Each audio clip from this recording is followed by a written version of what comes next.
Hello, everyone, and thank you for tuning in to FranCoach's Franchising 101 podcast series. I am Tim Parmeter, founder and CEO of FranCoach, and your podcast host. Today, we are going to talk about why someone might want to become a franchise owner. Most of the episodes so far, we have discussed some of the topics have been about just general franchising, the different parts of the FranCoach process. Plus, of course, we have heard directly from franchisors and franchise owners, all of which these are great things. And there'll be much, much more of this to come in the future. But none of that really matters if someone does not have the why behind becoming a franchise owner. So we're going to take a deep dive into what that why looks like and, of course, why it is important. But before we dive into all of that, let's first tell you who we are. FranCoach is a national search firm dedicated to working with individuals who are interested in owning a franchise. We are partnered with over 500 of the top franchisors in the country, spanning nearly 60 industries. Our goal is to help clients find the absolute best franchise for them to own. Our goal of the Franchising 101 podcast series is to help educate people on all aspects of franchise ownership. So that's us. Let's talk a little bit about the why. So, not to go all Simon Sinek on everybody, but it really does start with the why. If you don't have that, there's really no point in looking at this. But what are some of the reasons why somebody would look at this? Now, do keep in mind a good percentage of the folks that we work with, not all. So if you hear this, don't feel like you fall into that means, but they are typically folks that have had 10, 20 plus year careers working in the corporate world, working for somebody else, been in leadership positions, directors, regional this, senior that, VP, whatever.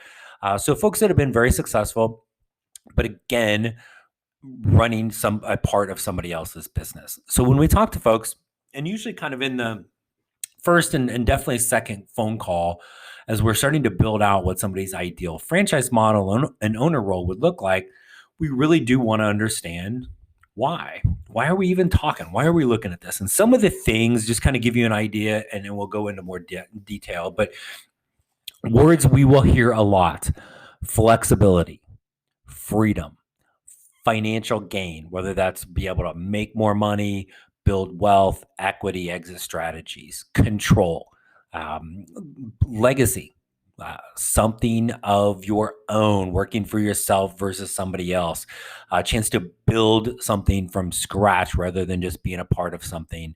The fun one we hear a lot is no more corporate BS, work-life balance, the ability to be the final decision maker. Those are just some of the things that we hear. Now, where does this come in? With the franchise, do you have flexibility and freedom? Well, yes, to a point. Can you, as an owner of a Subway franchise, decide you want to stop selling sandwiches and start selling women's shoes? Heck, no, you don't. Do you have some flexibility and freedom within those business models of a franchise? Absolutely, you do. And sometimes that flexibility, freedom, control, they can kind of roll in together with the work-life balance.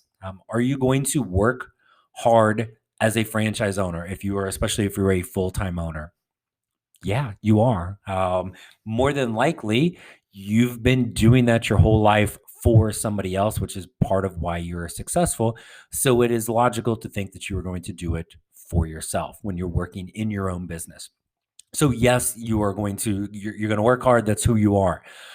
But more times than not, if you kind of just literally counted hours somebody's working in the corporate world, we all like to kind of hear the kind of badge of honor. Oh, I worked 80 hours a week. Oh, I worked 100 hours a week. Frankly, some of that might be a little bit of an exaggeration, but the majority of times people have actually worked more hours per week in a job, because there's kind of the pressure to do so versus the pressure of building your own business. But you also have the flexibility and freedom to be able to work when you want. So does that mean, as a business owner, when I'm done recording this, I'm going to go pick up my son from school? Yep, sure am. And I love the ability to do that. Once we get home, will I still mix in some more work during the rest of the day? Absolutely. But I have the ability to do those things because what is most important to me is being able to have that time, flexibility, and freedom to take care of my family, do the things, be around my family, my friends, my loved ones, those type of things. For me, part of my why is that flexibility and freedom. So that comes up quite often. The flexibility and freedom within the business to make the decisions. Hey, we need to really analyze how we are our three different, say, marketing strategies. And as the owner, you get to make that final say on how we're doing this. Are we making any adjustments? Whatever that might look like.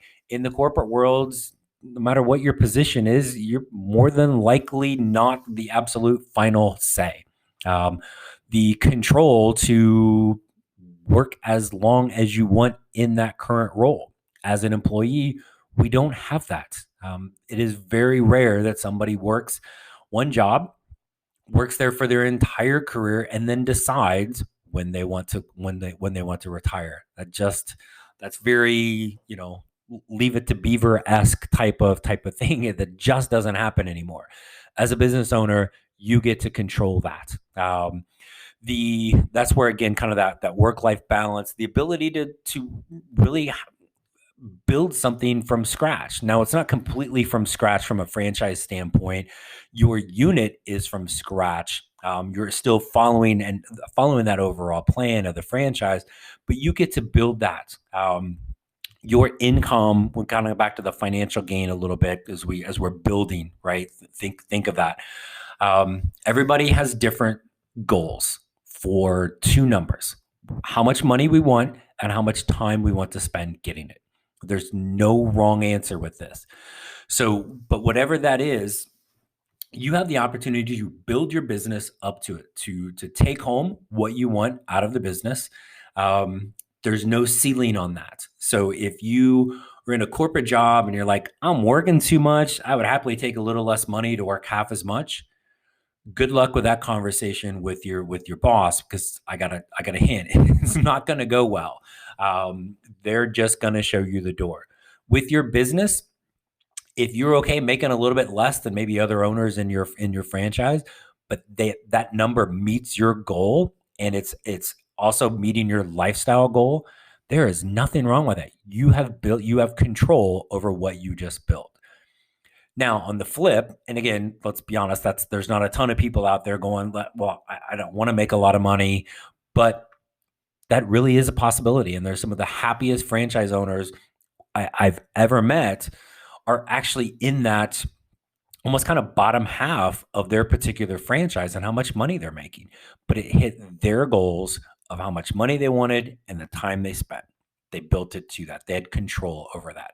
Now, the flip side is, at your job, work harder and make twice as much money. Not really going to happen. There is a ceiling on us in the corporate world.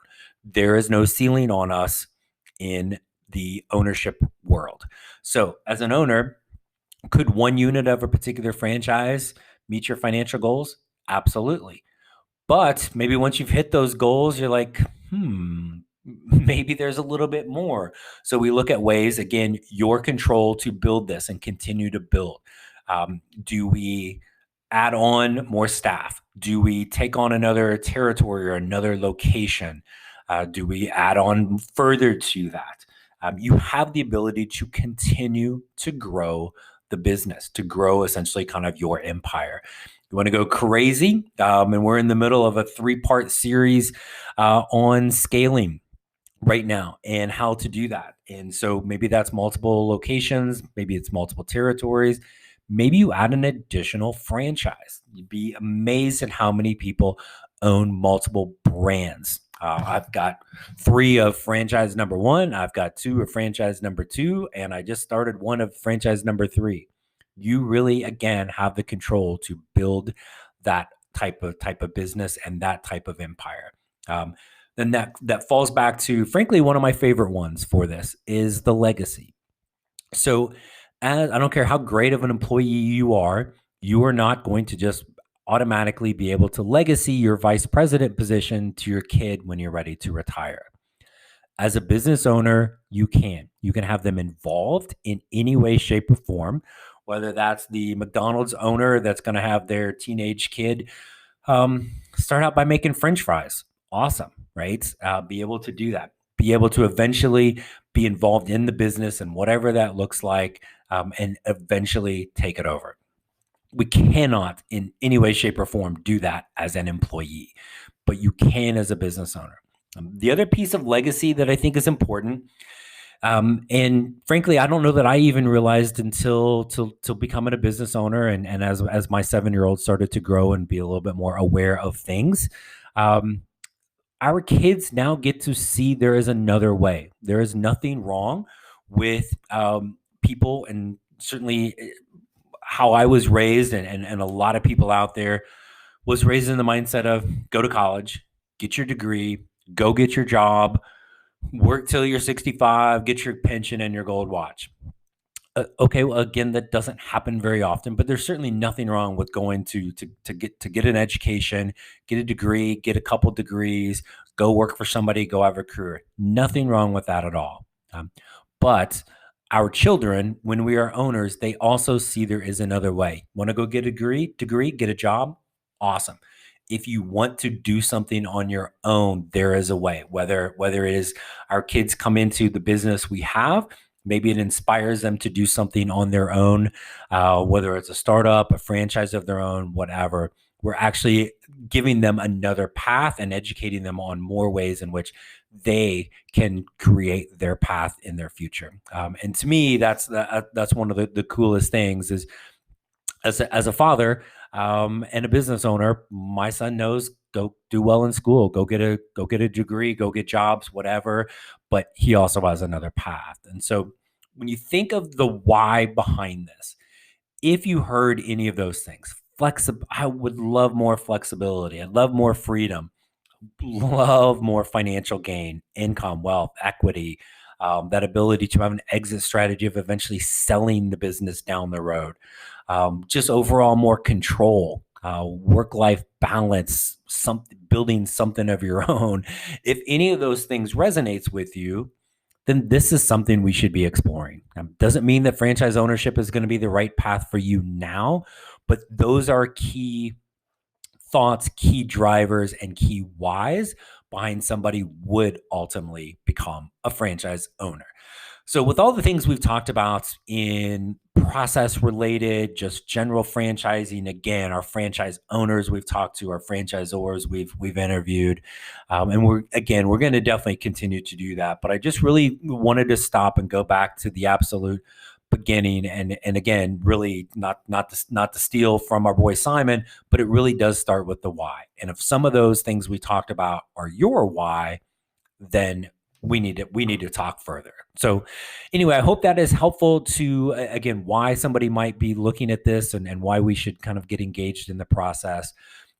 So I thank everybody again for joining us for another episode of the Franchising 101 podcast series.